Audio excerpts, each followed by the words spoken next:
Oui, donc c'est encore un long rapport que j'ai écouté avec attention sur la stratégie, mais qui, à mon avis, a bien peu de concret. Bien sûr, il y a un poulailler, des mini-jardins, 2 toits avec des potagers, une parcelle de ferme sur le site horticole de Saint-Martin-d'Hères, soit au total 3500 mètres carrés dans toute la ville. Puis évidemment des introductions, des stratégies, des opportunités à saisir, on ne sait pas toujours lesquelles, des réseaux à mettre en place, des encouragements, un partenariat. Le seul événement tangible et durable étant l'augmentation des dépenses de fonctionnement de la ville, gagée d'ailleurs par aucune économie.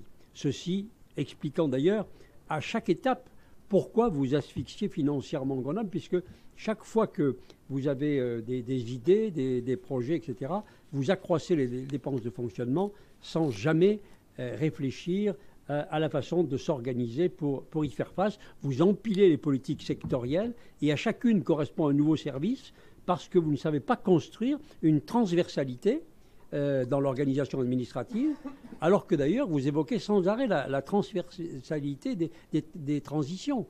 Il faudrait que tout soit transversal et que vous organisiez l'administration dans cette transversalité pour éviter l'empilement et l'accroissement qui fait que ce sont les Grenoblois qui paient la note. Alors sur le fond, il faut bien comprendre que la délibération recense, après une étude approfondie qui a probablement demandé beaucoup de moyens, 5 petits espaces qui pourraient être disponibles, des petits délaissés dans des quartiers anciens ou nouveaux où il n'y a pas besoin d'une mirobolante étude pour les recenser.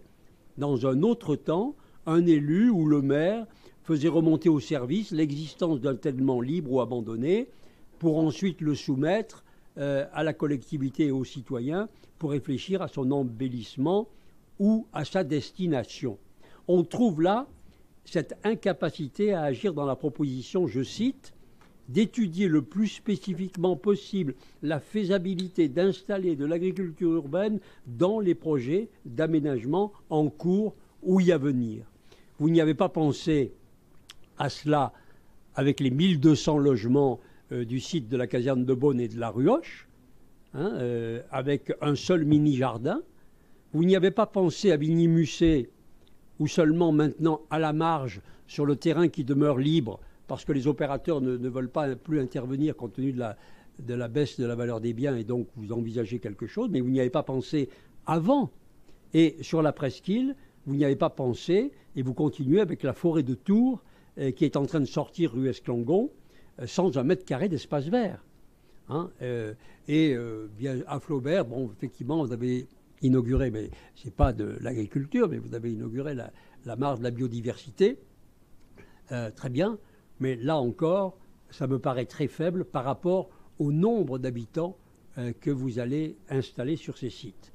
Si vous vouliez installer de l'agriculture urbaine dans les projets d'aménagement en cours, à mon avis, vous devriez tous les stopper. On est toujours avec vous dans cette espèce de discours d'évangélisation qui oublie que celui qui tient le discours, il est aux manettes. Vous avez manqué 2 grands rendez-vous, à mon avis, avec l'histoire de la reconquête de la ville par l'agriculture urbaine, qui crée en même temps d'ailleurs des îlots de respiration. Vous portez une très lourde responsabilité de ne pas avoir saisi ces opportunités dont vous parlez en théorie, mais qui étaient au bout de vos doigts. La conjonction d'une volonté politique, de l'année capitale verte, permettait de préempter les friches urbaines de la Bastille. C'est quand même incroyable que vous ayez, excusez-moi, laissé passer ceci. Je m'en étouffe. Parce que c'était là une opportunité considérable et aujourd'hui, quand même, on voit monter les voitures à la Bastille, par la rue, là de la montée Chalmont, je crois, Maurice-Ginoux, qui passe devant le musée dauphinois parce que vous urbanisez, vous avez laissé urbaniser ce secteur. Quand même, l'agriculture urbaine, la Bastille, etc., c'était un site que vous avez manqué. Première grande occasion manquée. Deuxième grande occasion manquée, c'est la friche de l'Aix-Alibert, 10 hectares au sud de la ville, que vous urbanisez, alors que ce secteur aurait été aéré, revalorisé, si vous aviez réserver une grande partie à l'agriculture urbaine, comme Nicolas Pinel vous l'a proposé dès le départ. On a fait des amendements, des interventions, etc.